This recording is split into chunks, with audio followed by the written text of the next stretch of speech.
I'm Miles Levy, and it's really nice to see you here. And I've been asked to give a talk by the Pituitary Foundation on AVP deficiency. I'm very happy to be interrupted and just ask whatever question you want. I'm more keen to know what you want to know rather than what I've got to tell you. But I put together some slides for about 30 minutes. Just a quick explainer on AVP and AVP deficiency, because I'm aware the terms have changed and it can be a bit confusing. And then an update on any new developments and really to try and address any questions and concerns that you might have yourselves, really, because you've spent the time to come and have a listen. I mean, the first thing to say is no question is too basic or too stupid. Really don't worry about what you're going to ask. Anything is absolutely fair game. And actually, the questions that seem very silly or basic are usually the best ones and the ones that everybody else wants to ask. So just ask it. And I'm really good at asking stupid questions. Right. So first of all, what even is AVP? Because it's not intuitive, and we've called the whole condition AVP deficiency, right? So AVP, the A stands for arginine, which is an amino acid, and it's the chemical. It's a very small and important hormone that is produced by the back of the pituitary gland or the posterior pituitary. And it's really important because it's been around for millions and millions of years, and even reptiles used to produce it. So the basic thing to survive is you need water, particularly when animals came out of the primeval soup. So it's a really, really small and simple hormone.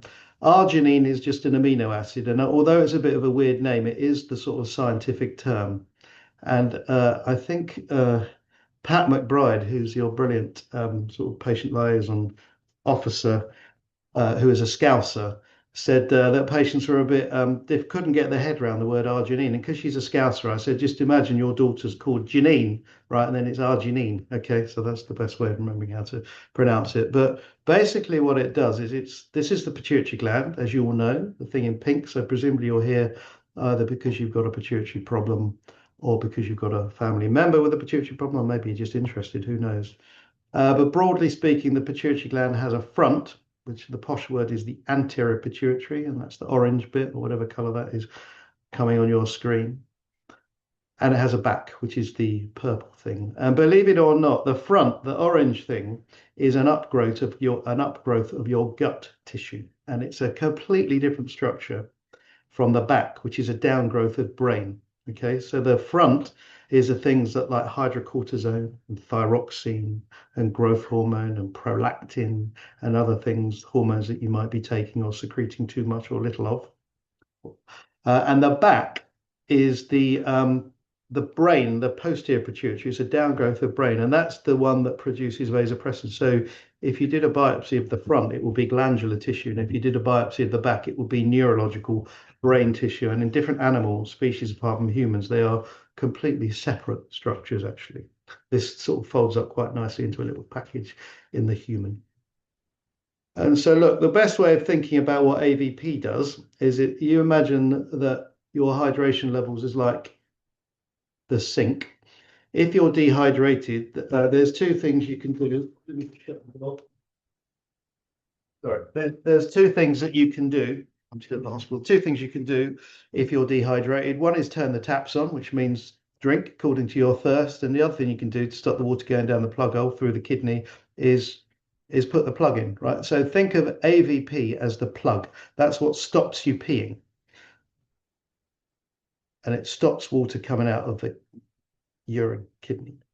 So if you, for whatever reason, through no fault of your own, can't produce the plug, you can't produce AVP, this hormone, then water will leak out. And that is what happens with AVP deficiency. You've got no plug, so you just hose gallons of water, which of course makes you feel really dehydrated. Unless you take the plug, which is vasopressin, all you can do is turn the taps on, which means drink. And that's why before patients get diagnosed, they're desperately thirsty and peeing loads gallons of water, which those of you in the audience that have this condition may have found that it took a while for the penny to drop for doctors and nurses. And that makes you massively dehydrated. So this guy in the middle of the desert will be desperately thirsty, and will not be peeing because he's producing AVP or vasopressin, and that is causing the kidney, the plug to go in so he doesn't pee. And you all know when you're dehydrated and thirsty that you don't pee very much, and your urine goes very dark. That's because you're trying to conserve water. And you all know that if you drink a load of wine or water or beer or whatever, then there's a certain phase where you switch off at the plug and then you start peeing all the time. Okay, so you can you can induce diabetes insipidus or AVP deficiency by about 5 or 6 pints of beer. Now, when this poor chap in the middle of the desert, if you can't have any water or if you can't conserve water, that will be dangerous. And eventually, what happens is the brain shrinks and that will rip away important structures, and that can be incompatible with life. Okay, so when people die of dehydration, usually it's an intracranial brain catastrophe because the body is desperately trying to conserve salt and water in order to keep the brain nice and bouncy. You can have too much of a good thing. So if you have too much water and too much water on the brain, then you get brain swelling and cerebral edema, which is equally bad for you. So the brain likes to be just right. So that's what AVP is. So as the name suggests, AVP deficiency means that you are not producing AVP or deficient in it. It does what it says on the tin. And one of the reasons why we've changed the name is because that will tell a doctor exactly what you need when you come into A&E. And I'll tell you why we changed it from diabetes insipidus, because people were confusing it with sugar diabetes, basically, which everyone's got, right?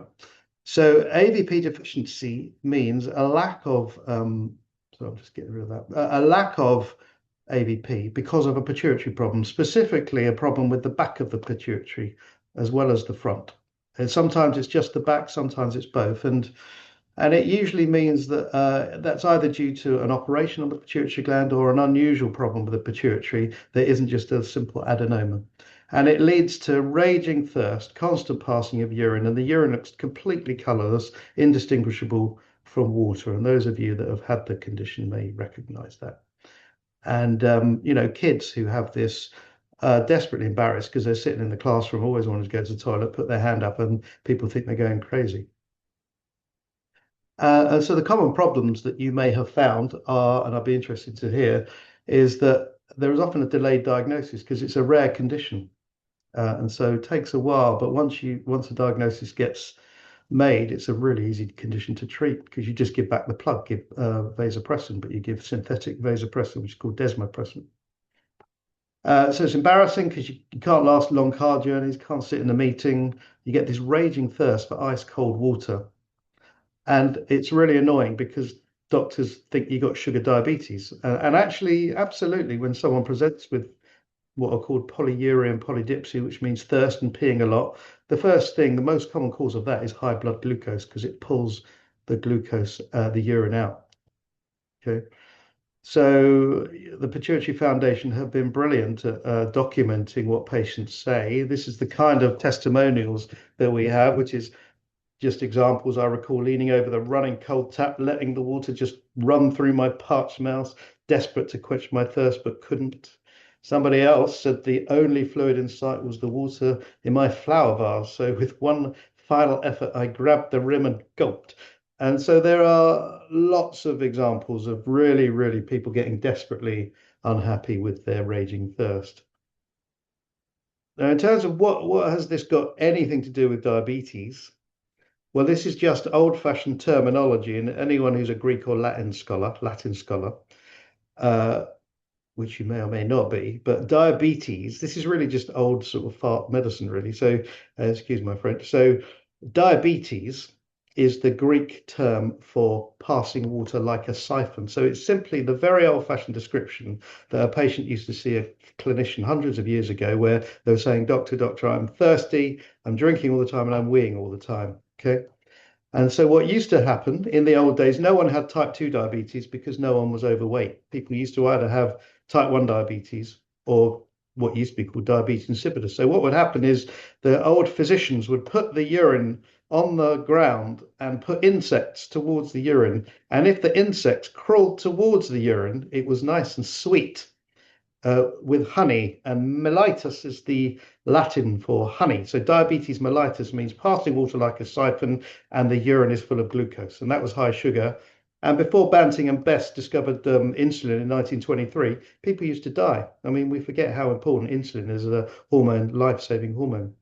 But if the urine looked completely clear and the insects were not remotely interested, that was because the urine was insipid, in other words, lacking in quality or character, and therefore it was called diabetes insipidus. And that is why this condition was called diabetes insipidus, because it just describes people peeing gallons of pale urine, which was lacking in quality, and the patients were thirsty. Okay.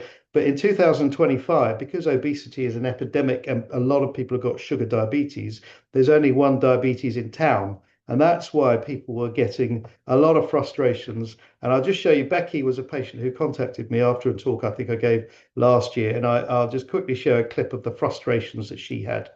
Confusion, because as you know, we're also changing the name to try and remove the term diabetes, which has a lot of connotations with sugar now. Can you just tell us about whether you had any frustrations with that side of things?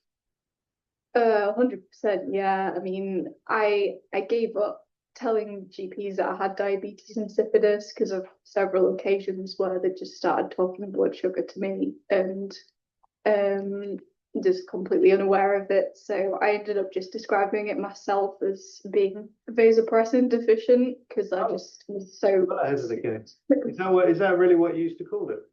Yeah, because I was part of the like diabetes insipidus forum on Facebook, and people recommended that, and I found when I said that I didn't get any of the rubbish about blood sugar and whatnot. What do doctors say when you say you've got vasopressin deficiency? Sometimes they are like, oh, diabetes insipidus. Then, to be fair, I'm actually quite lucky with my current GPs, and they actually seem to know kind of what it is, which is quite new to me. That's very good. And can you think of any specific sort of annoying not horror stories, but any annoying moments you've had with the confusion with diabetes, or nothing too drastic? Oh yeah, there was when I saw a registrar once, and she just completely blanked out everything I was saying and just would not stop asking me about my blood sugar levels, and I was like, this is just going nowhere. Like, it doesn't. Yeah. Was that a GP registrar or a hospital doctor?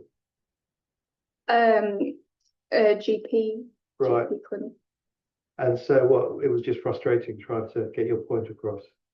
Yeah, it's just frustrating, like having someone try to explain a condition to you that you don't have. I'm just like, what is going on here? So that's a flavour of what people were saying. And so we decided, a group of doctors, to see, sound it out. And so it's a rare condition, but we ended up doing a survey, mainly run through the brilliant Miriam Chris Crane, and Sihan Attila, actually, who was the first author, sent out 1,000 questionnaires or online questionnaires through Facebook and social media. I know there's a lot of terrible things about social media, but one thing is you can get information throughout the world. And over 1,000 patients that were asked the question, 85% of you wanted the name to be changed because you were fed up with people talking about blood glucose as soon as you mentioned diabetes insipidus. So there definitely was a knowledge gap amongst us as doctors and nurses. So we listened, and this was a global pursuit all around the world. So we showed these silly politicians how to do it. We, thought we don't care about Brexit, we don't care about Donald Trump. We're all going to talk to each other, and we're going to actually try and make things better. So we decided to change the name to get rid of the word diabetes. And after a series of discussions, of course, it's a bit like naming your child. There's no perfect name, and some people have, their own preferences. And by the way, you helped massively, and this was a meeting we had at the Royal College of Physicians, just to run it by everyone. And there's Julietta on the right. I can see she's on the call. I hope I don't embarrass her, because I'm going to show a video that she said about her poor brother that died. He's the guy on the top right. And the guy bottom right is Kane, who died. And at the back is Kane's mum and sister. And on the left is a patient called, who's one of our very good patients. And actually in the middle is Harriet. Sorry, on the left, my brain went back. And in the middle, actually, randomly, is Amy Winehouse's mum, who has sort of bonded with Harriet. And, she's obviously a grieving relative as well, because her poor daughter, talented daughter. So look, we ended up doing it, actually. So last year, whole term has formally been changed.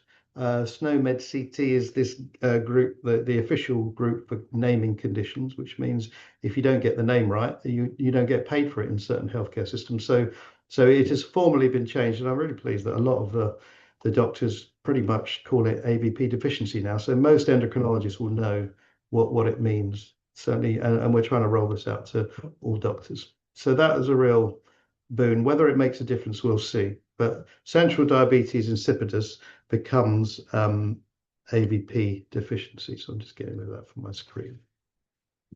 Right. Now, look, I think this has all come about, unfortunately, because of tragedy. So I mentioned these two young men that died, and there will be others that we don't know about, but these are the ones that I had patients and relatives reach out to me to try, and this was all very helpful to try and change the name.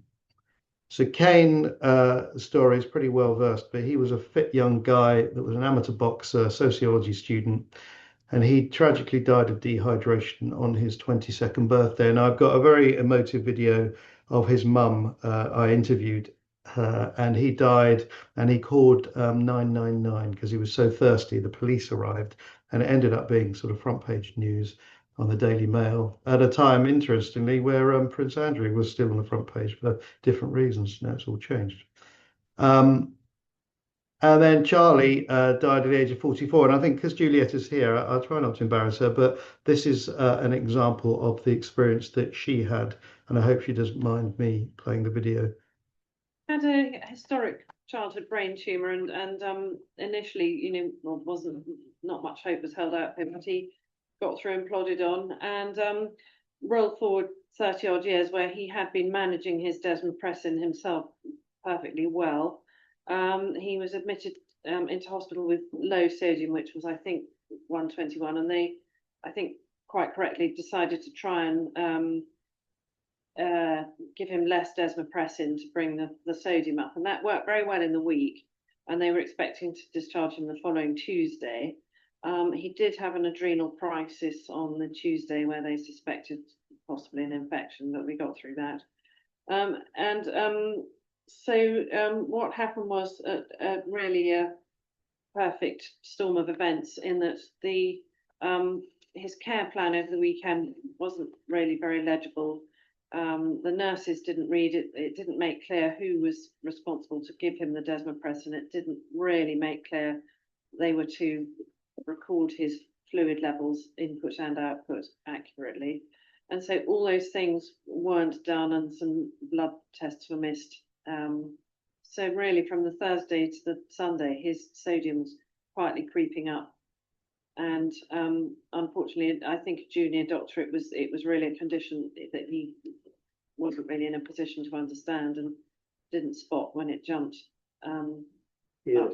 over 145. Yeah, and then overnight he was found in a coma the following morning, and the sodium mid-morning was recorded at 188, and then I'm afraid he didn't recover later. Yeah.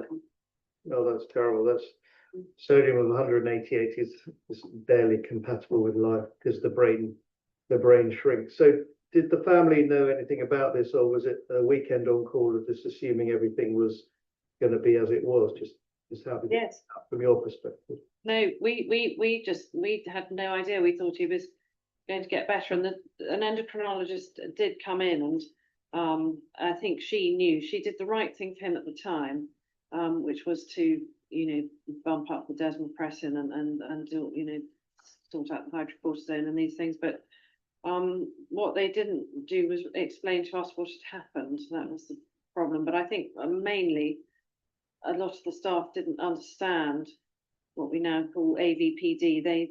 Or the former DI.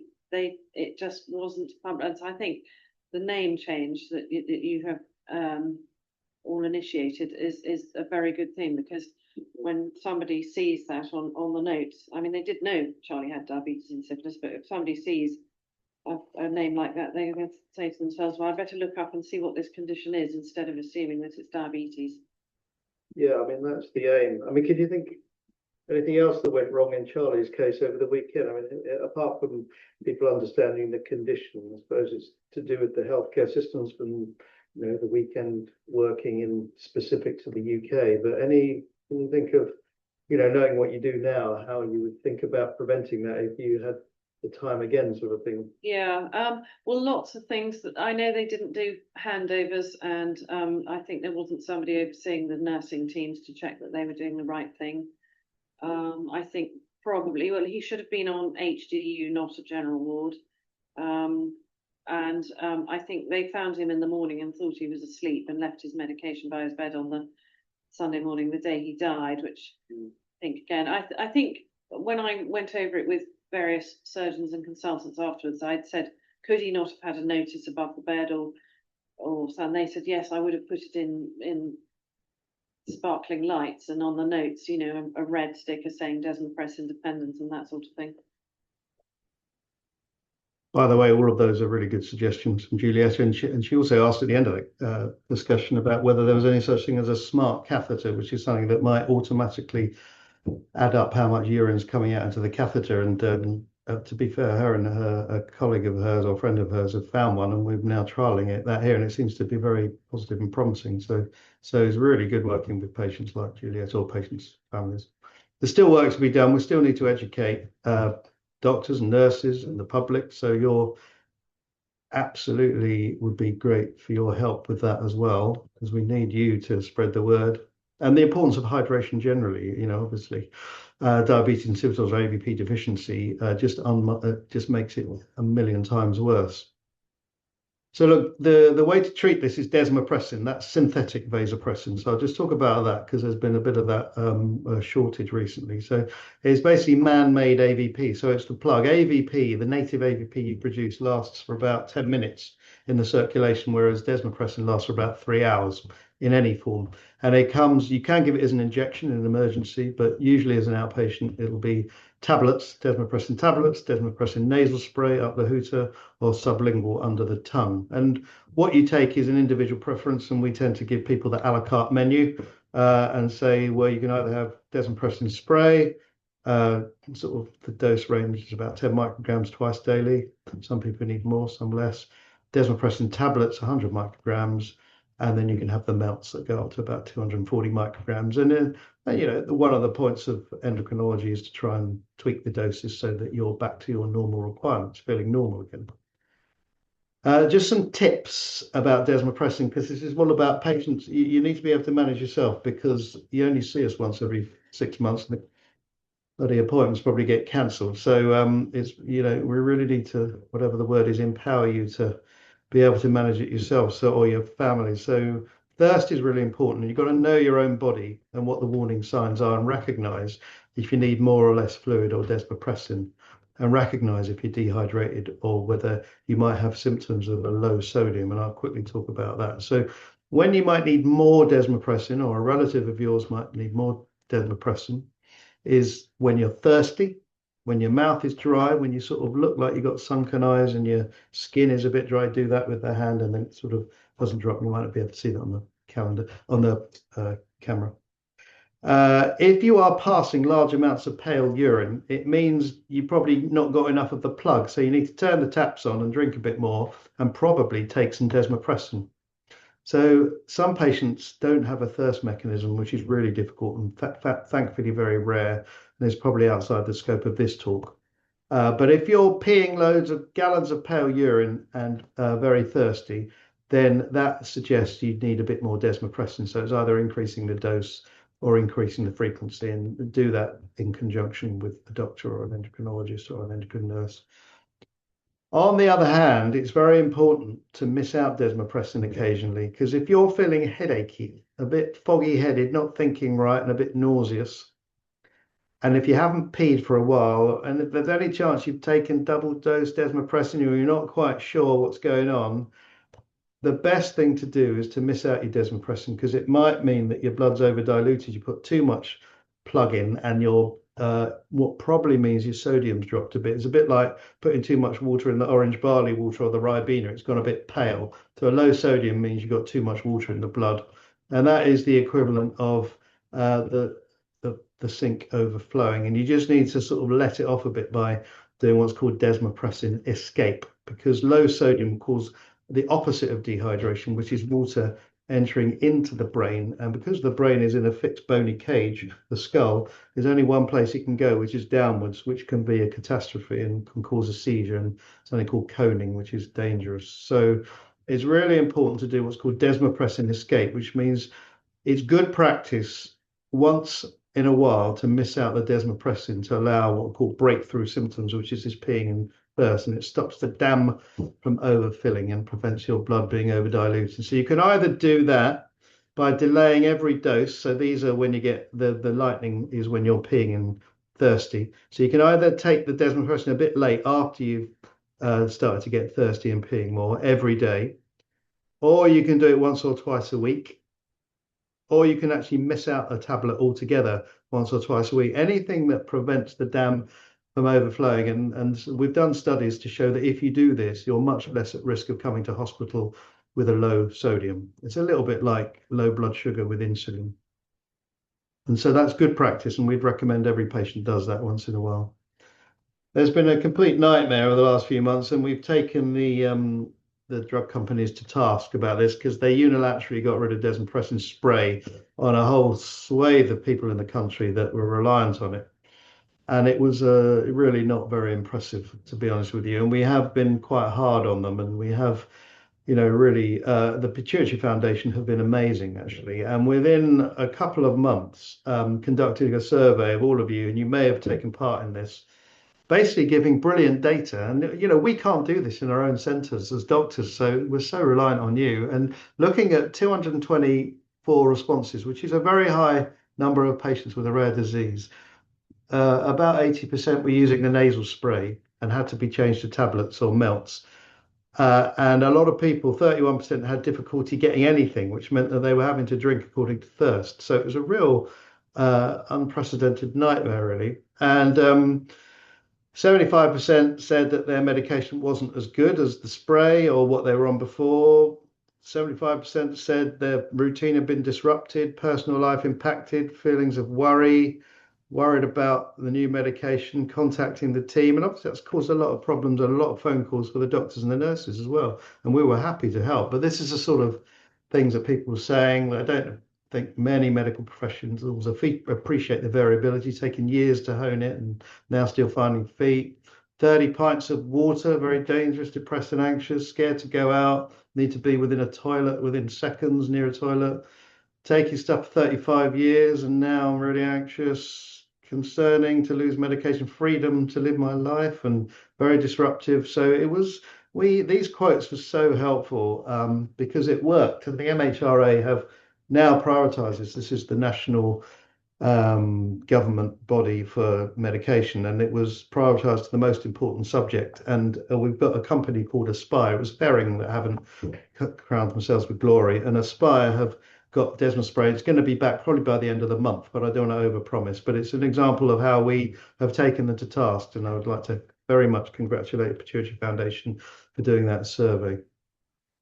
So look, I just want to tell you about a new development, which is potentially a new hormone and a new condition that patients with AVP deficiency may need. And it's called oxytocin, which you may have never heard of. So I told a slight white lie, telling that the back of the pituitary only produces vasopressin. We've known for quite a while that the posterior pituitary also produces this hormone oxytocin, but we haven't quite given it a role outside. It's important in labour, actually, in people having contractions and having prolactin causes breast milk, but oxytocin causes milk to come out when the baby suckles. So it's always been seen as very much something to do with childbirth. But there are loads of receptors all over the brain. And believe it or not, it's the chemical that goes up when you take an ecstasy tablet, and it makes you feel part of the human race, bonding. It's like the love drug, and it makes you feel empathic. And it's got a lot of limbic system functions, which means sort of things to do with emotional response to the world. And so this was a study done recently in Switzerland where they were comparing control individuals and patients with AVP deficiency and giving them ecstasy tablets, MDMA. And funnily enough, there was no difficulty recruiting medical students into this study as normal controls. And if you give salt water or placebo, oxytocin does not go up in either the patient with AVP deficiency or the medical student, right, the healthy volunteer.